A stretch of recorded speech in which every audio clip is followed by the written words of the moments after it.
Hello again. This is Dr. John Roberts. This is week one, video 3. I had to move everything inside because it got pretty dark out there on my back porch. I do have light, but it's not a whole lot of light because I don't want to draw up a bunch of bugs. Anyway, so that being said, we'll pick up where we left off, and that will be starting at the other bookend. We have established the first part of the bookend from the time of Christ and the beginning of the church up until the point of time where Peter and Paul will be executed. We have just right about that same time where John and showing about what he did in his time of Ephesus. So we have moved. That's one bookend. Now let's swing it way on over to the other side of the pendulum and go to the other side where it's the time just before the Reformation. Not speaking of the Reformation itself is quite huge. There's a lot of activity happens there. So we're speaking just before that. So first of all periods of humanity in the history of humanity are marked by achievements and failures, and this was no less true than the 13th century. It's going to be the 13th century that we will see is the other bookend. Okay, although both the 12th and the 13th centuries are registered, many of the greatest of achievements of medieval Western Christianity, there were also areas where the goals were not achieved as well. In fact, there are 8 areas that may be mentioned in which there were serious deficiencies of the medieval synthesis, and that's what we're going to cover. This is going to be the other bookend. So we're going to talk about these 8 different areas that are deficiencies in church history. These will be in other words, the Reformation will pick up where these deficiencies finally had their increase. When they got to the point that they couldn't go any further, and they were deficient and they failed, it's going to be at that point in time when these 8 things take place. Right after that is we're going to see the Reformation movement come into play. So this is going to be the breaking point to where we see, or I say, the other bookend of this class. The first bookend being the church beginning, and pre-Reformation is going to be about the 12th or 13th century. All right. So let's get started with these 8 things. The first one is going to be and I'm going to go ahead and deal with it now. So if you go on and watching the videos, you can go ahead and watch this video now, but it would be advantageous to you to come back to this part of the program, and I'll remind you of it in the last week, last video, to kind of go back to this particular video. Hello, welcome back if you're here, to kind of give you a refresher, to kind of give you an understanding, an idea of what has all led up to these 8 things just before the Reformation. Okay, I will remind you that this will be on the test, so pay attention. The late medieval descent is going to be the problem of division. Reforms within the church had in a measured, basically it failed. There are several different reforms. There had been some reforms that's kind of wanting to take effect and take nudge, but it really wouldn't happen. And so there's this one reform, this very first one that we're going to speak of, this late medieval descent. The Cluniac Reform, that's what it's going to be called, the Cluniac Reform, had imposed celibacy, and the end result was a widespread population of concubinism or concubinage. The papal reform that happened just before the Reformation of the church. The papal reform gave the church's direction to civil affairs, and the outcome was crusades to drive out the Normans of Sicily against the Greek church. Although many thought the reform would come from outside the church, but instead the actual church reform came to apply the reproach of heresy, not only to those doctrinally deviant, but also to those who did not conform to or submit the will and the hierarchy of the Catholic Church. The Pope's response? He responded by turning the crusade against internal heretics and developed the Inquisition. It's going to be the Inquisition that would help to identify and root out heretics. That's what he's going to use it for. And among them were Henry the Monk. That's going to be the early 12th century. And then there was Peter de Brou. That's 1140 AD. Then there was another one that was Arnold of Brescia, 1155 AD. These late medieval descents, these three heretics that the papacy wanted to go after. It turned the Crusades inward on itself. It went after these three monks, or these three Catholics, if you will, and was because of what they were teaching. Now, we'll go into them a little bit later on. I'll touch on them in the last week, but I just want to give them to you now for what they're worth. Number two, women's spirituality. Oh yeah, we got the women's movement now, and women preachers and so forth and so on. And don't you think this is the first time this has ever happened? Don't do that. Don't make that mistake. The percentage of women canonized or considered the canonization as saints increased significantly in the 13th to the 15th centuries.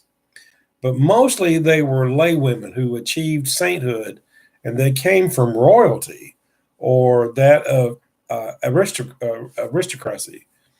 The one example would be Elizabeth of Hungary. If I can say this right, Thuringia of 1221, that's the name of the place. It was after her husband's death in 1227 that she settled in Marburg and took the robe of a penitent. She was always characterized by a keen sense of justice and a refusal to compromise with the manifestations of evil. She gave herself in humility to charitable services to the sick and to the poor. New religious orders of the 12th century and even to the 13th centuries would develop female branches called Cistercian or Carthusian, nuns. That these were large numbers of female houses or housings that came into existence. The religious experience of many women, both those inside and outside the church, shared certain features like asceticism, paranormal phenomena, visionaries. They saw visions, experiences. It was these features that gave to women a religious authority normally denied to them in medieval culture. Now there emerged a vernacular theology. Now I want to talk about vernacular theology. I'm going to talk about another one called scholastic theology, in addition to medieval theology. But it was in the vernacular theology that the relationship would shift away from the intellect to experience, vernacular. Remember that all would have agreed that the goal of theology is to the love of God. However, this experienced or vernacular theology would climax in the 14th century and would become known as mysticism. Their literature would be seen through forms of tracts, poetry, reports of experiences in the spiritual, letters, and so forth. However, since Latin was the vehicle of communication, the lack thereof in these female camps would not produce many organizational contexts or even writings for that matter. This is not to say that there were not any, or there wasn't some many at all. One of the learned women visionaries was Gertrude the Great. Between 1256, she lived then 1256 to 1302 AD, of the convent Helfta. Although never formally canonized, she was popularly regarded as a saint.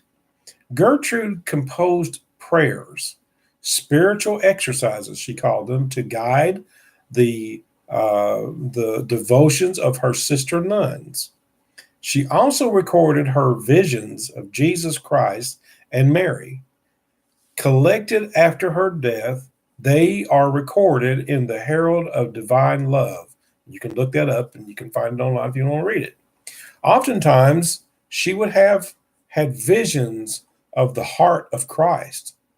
This was also a time in world history and the church history as well, that a special interest of devotion to Mary, the mother of Jesus, when she was alive. So it was not an insult against her or the work that she did to say that Gertrude uh, uh, was influenced religiously. During that time, there was this vein or this movement, if you want to call it that, that um, hit the church, and it was this special interest or this special devotion to the Mary, the mother of Jesus. And because of that time, she had a whole lot of visions that she saw in regards to Mary. Um, they would try to convert people to practice certain things of the Catholic faith regarding to Mother Mary. Now, while that's happening there, a third deviant that took place was the Jews, the problem of toleration. Now, a lot of times people want to say that the Jews and how they've been treated, and a lot of times we want to look at our recent most years of the World War that would show of how they were taken off to those camps, and they were placed in gas chambers and killed and separated and marked and treated like worse than cattle. Um, but this is not the only time that we see Jews in history, because you remember the three circles being the Greek, the Roman, and the Jew circles. And these three circles is kind of going to be the involvement regarding the church. Now, Jews in Western Europe had been subject to various restrictions since the conversion of the empire, especially in regard to proselytizing by them. However, their situation in 1010, remember that number, 1010, apparently related rumors began to emerge that said that Jews had conspired with the caliph. His name was Ali Halkim. Ali Halkim, who had destroyed the Holy Sepulchre in Jerusalem in 1009 AD. In fact, the Crusades had marked a turn from coexistence to active animosity and attitudes of Christians toward Jews, with the end result being the programs against the Jews, which occurred several places in connection with the Crusades. Many slanderers against the Jews circulated. Various official actions had taken place against the Jews. Here's an example. It was Philip II of Augustus, the French king. He was expelled. He had expelled the Jews from his royal domain in 1182. In 1215, under Pope Innocent III, he's not so innocent, of the Fourth Lateran Council, required Jews and Muslims to wear distinctive clothing, forbidding Jews to be seen in public on Christian fast days, and to charge excessive interest and taxes on loans. but they allowed the moneylenders to continue to practice that which was forbidden to Christians. These prohibitings was said to be blaspheming Christ. So Pope Innocent III wrote a letter to the King of France supporting the doctors of theology in Paris to order the burnings of all of the Hebrew Talmuds, any of the Hebrew books or Bibles or scriptures. Then there came this other declension that took place. The number 4 will be the Council of Lyons in 1274. The problem of relations with the East. In the background of subsequent events was the figure of King Louis IX of France. He was in reign of 1226 to 1270 AD. And he embodied the highest ideas of medieval kingship, known as having the last of the crusading kings. That's how he was known.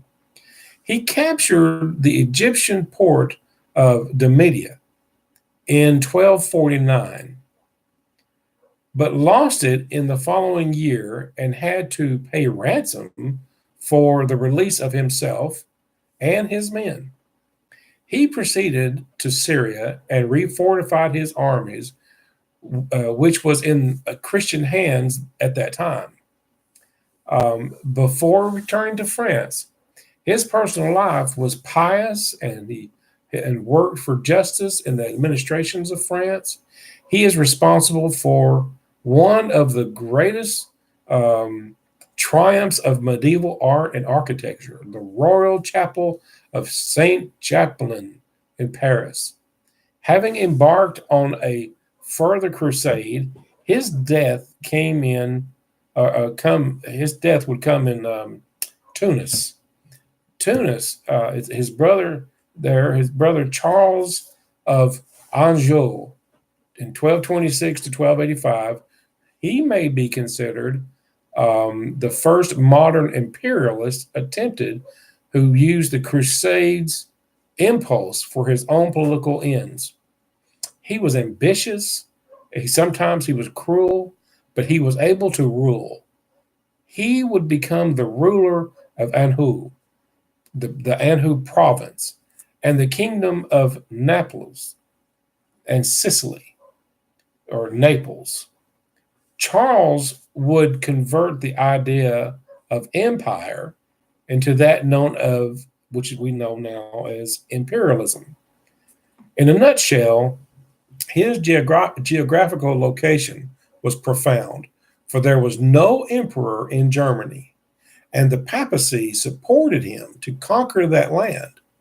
His claim to the Latin kingdoms in the East, and that general council composed of the Eastern Emperor Michael, I won't get this name right, Paleologus.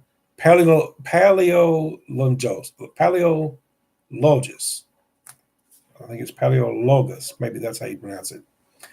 He favored a reunion of the Greek church with the papacy. Now, Michael had taken Constantinople for the Greeks in 1261 and founded the dynasty of the Paleologi that ruled over the now small Byzantine Empire until 1453. And therefore, he entered into negotiations with the West as early as 1263. Michael now stressed spiritual motives for the union. He asked that the Greeks not to have an altar or to change the creed so as to not destroy the rhythm when it was sung. He was also willing to accept the supremacy of the Pope. Michael hoped that by winning the support of the papacy, he could hold back Charles. And it wasn't until Pope Gregory X, who had accomplished Prince Edward of England, soon to become King Edward, on a crusade in connection with Louis IX's Seventh Crusade, after the Sultan of Egypt had taken much of Palestine. And it was Gregory who was elected Pope. Gregory's interest was to reform. Now, here's going to be the other part of that bookend. He sought deliverance in Jerusalem, the union with the Greeks, and he sought settlement in the question of Germany and its emperor. This was what the coming together of the Second Council of Lyons in 1274 was all about. Among the decrees of the council was the requirement that a pope be elected by the cardinals, of which it is still the very same case today, who would be locked in one room and put on dwindling attire and relations one with another after 3 days, deprived of their revenues until a decision is made as to who is going to be the pope. Now, why? These stern conditions were to prevent another 3-year vacancy in the papacy that happened before. You won't know this, but that's why you're going to come back to this video. The council also had its failures. Plans for a crusade occupied much attention, but never materialized. The idea, it died with Gregory. In fact, the fall of Acre in 1291 to the Turks, who ruled in Egypt, which was the last Christian holding in the Holy Land, was now back in the hands of the Muslims. The union of the Greeks and the Latin churches also did not last. Number 5, Christianity on the frontiers. There is a problem with missions. Syriac Christianity declined in the 10th to 12th centuries. As one writer put it, the monks were no longer missionaries. Sincere education increased among the Muslims to the point that they were less dependent upon their Christian educational associates. The government rulers became less tolerant. As the church expanded during the same time into Asia, the church was positioning itself for political influence at a crucial period of history and time, and even the very world history would be altered as a result. It would be during the 13th century that another wave of invaders, after the Turks, from Central Asia, who would make their way into the history books, whose their very presence, when felt, they would create such horror. Their presence would literally take on the world. This was known as the Mongols, or the Tartars, as some would call it. These Tartars, these Mongols, was led by none other than Genghis Khan of 1167 to 1227. Genghis Khan's sweep west reached as far as Poland and Hungary today. Russia fell under the control of Genghis Khan up until the 25th century, and only the region around Novgorod maintained a semblance of independence and became a center in the Russian church. There are other sources, such as the account of his travels. Marco Polo in the 25th century would also convey this information. Only the region around Novgorod maintained a semblance. It was Marco Polo who made frequent references in his writings, encountering the Jacobites and the Nestorian Christians along his journey. Also, something else of interest, speaking of Genghis Khan, after overrunning that area of the Turco-Mongol tribe, that he took a Christian princess, her name is Sorkatani, as a wife for one of his sons. She became the mother of 3 emperors, Monkey, and I'm not saying monkey, and Monkey, Mongke. He was known as the Great Khan of Mongolia.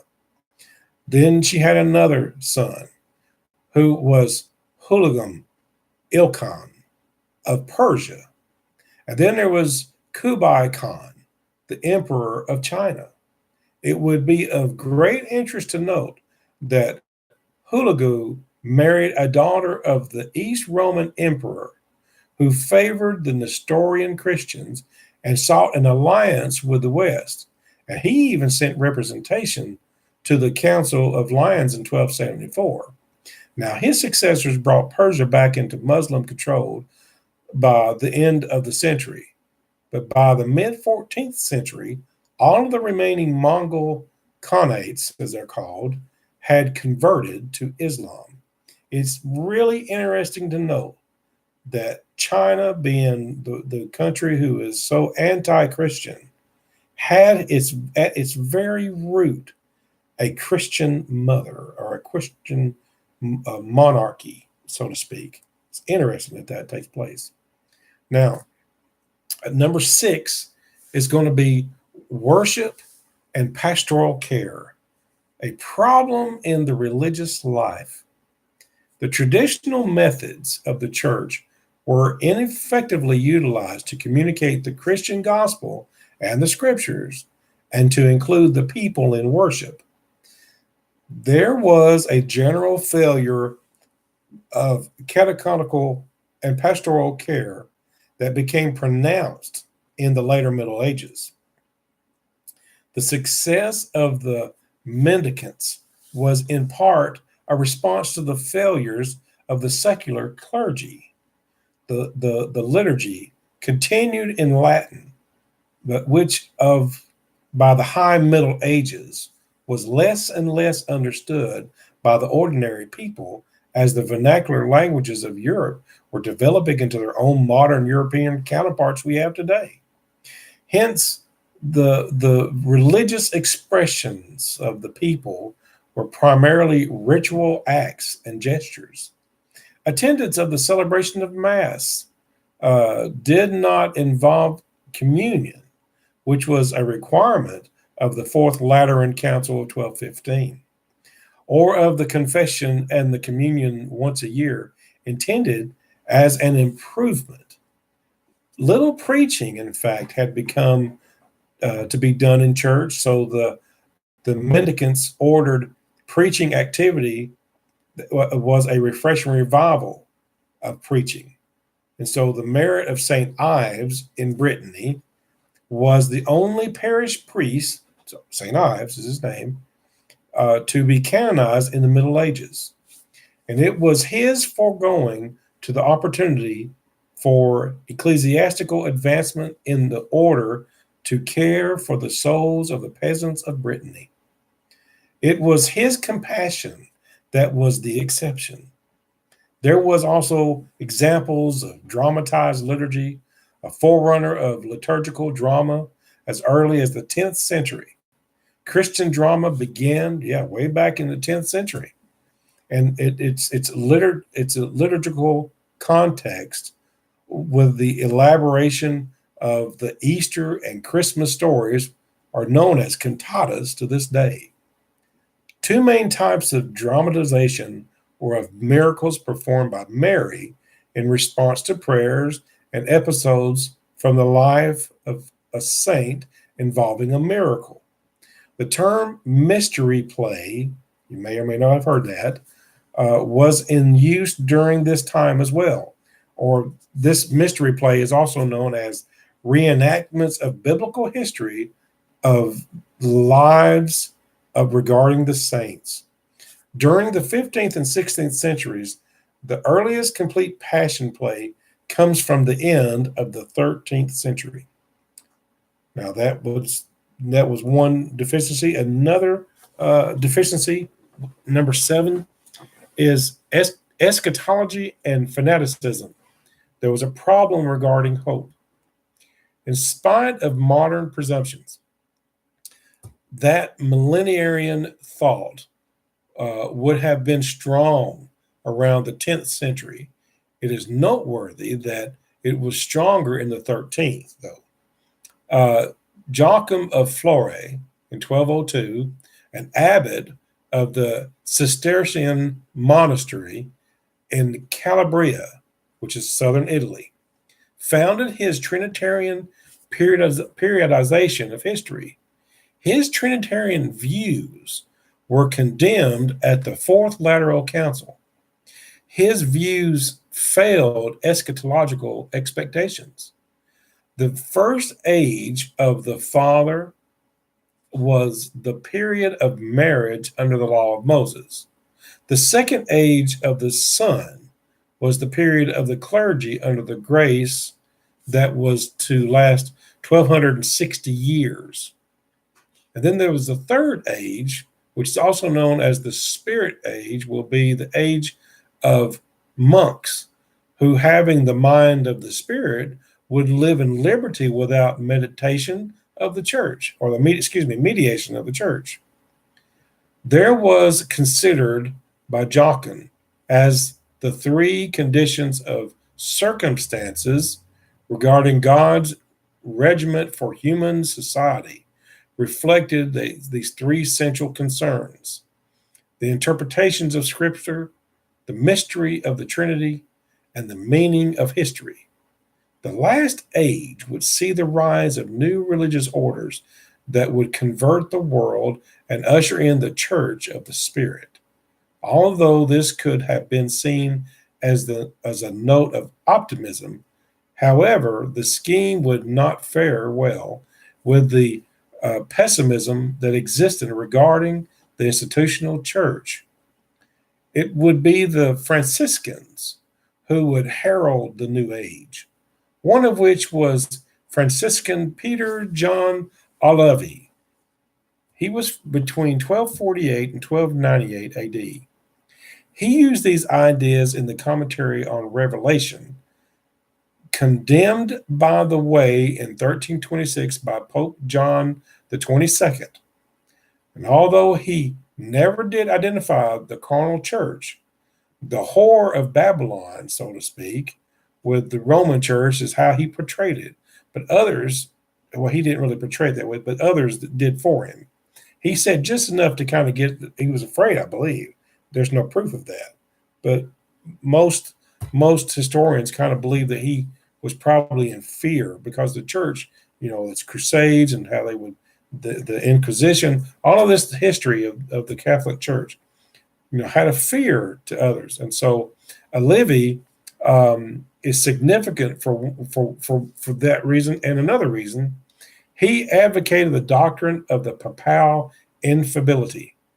He wanted to limit the authority and the freedom of the Pope and decree that they were not sovereign. That was just what he's known for. Number 8, Boniface the Eighth, from 1294 to 1303. There's the problem of the national monarchies. These 8 things, and I'm not going to go too much into Boniface. We'll do that a little bit later on. But in summary, the mixture of triumphs and failures that the church history of the 13th century is really no different than from any other centuries. It is only distinguished by being more spectacular in its successes and certainly its shortcomings. On the threshold of the 14th century, an observer would have been uncertain whether the glories of the challenges of the 13th century would predominate in the years ahead. The 14th and 15th centuries, in historical hindsight, we can look back to them and refer to them as the late Middle Ages, the Renaissance period, or the pre-Reformation time. Maybe all of them. Whatever the preferred designation that you would like to call it, it's okay. The events of that period, however, developed out of the thought and the institutions that had preceded it. Strands from the early and medieval church encountered new impetuses in the 14th and 15th centuries that would lead to new medieval church encounters, new impulses. It would lead to new alignments. And in the 16th and 17th centuries, we would see those alignments even take greater shape. Although this course that I'm laid out for you here is only 5 weeks long, but this is going to um, help you to look at these things like a ship. Look, the church is a ship, and that its subject has and will transverse through many different currents and even intellectual torments and shortcomings of storms. But the outcome is going to be a land that they will arrive at called the kingdom of God, a kingdom of heaven, a kingdom of consciousness, a kingdom of conscience. The winds of doctrine and the changes of the sea of life, even at times, has given us the greatest mission on the planet. And that is this: to seek first the kingdom of God and his righteousness. Then those other things get added. Nothing shy but of God's kingdom reality. This is the other bookend.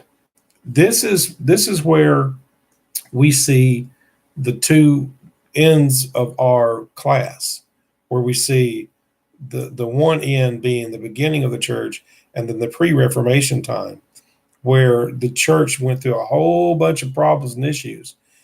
And yet, at that point in time, it's going to be right then that just in that section, when Reformation takes place, this part here will be a dark time or the brightest of time. No matter how you look at it, our church history has very serious significance. Every major war that hit the planet here, on this planet, has either been started or has been ended, or it was about, regarded towards, or a product or byproduct of religion. Religion has had its major effects upon this planet. You can look at so many wars and you can see some type of religion being at its helm or being the course that guided it. Consider the fact that America being where we are is because we literally wanted to break away from the control of the church, of the Catholic Church. In fact, the word itself, Protestant, hidden in the word is the word protest. They protested the Catholic Church, the papacy. All of these things, all these events that we have in our very lives today, and we can see certain signs taking effect. When you see things of olden days, for example, when Rome went to its imperialism, when it went to its being a divine ship, that the emperor and his family was nothing more or nothing, nothing less than divine. And you have those moments in our history, right? Well, it's those things that has shaped and formed so many intricate parts of our world history, of the world's map and view. When we look back into history, we can learn from mistakes. In fact, we can learn that what church history provides us can also help us in determining what our futures are. There are so many things that takes on the church. Give an example.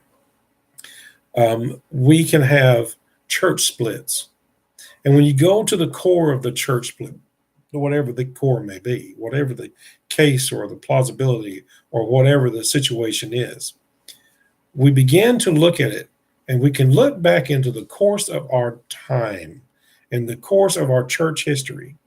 And I can guarantee that we will find something of significant value that took place somewhere in our church history that you can look at to what's going on in that church split, and you can see some common denominators. And you can see how that took place, and there's nothing new under the sun.